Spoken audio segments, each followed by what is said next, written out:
My friends, scammers are so creative with what they think of. I don't blame you if you think I'm making this up, but I kid you not. This is a scam that is circulating in Canada at the moment, but it can happen anywhere. It's bogus lawsuits.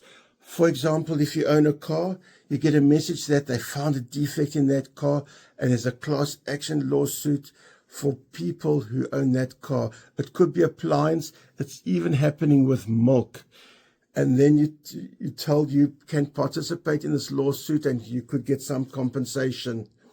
And what happens, they give you a link for information regarding this apparent lawsuit, and that link is used to steal information from you. My friends, if you get a message about a class action lawsuit, it could be a text or email or in any other form, please do not be impulsive. There is always time to investigate, look at other sources and find out before you participate in this lawsuit. As always, my mission is to keep you safe.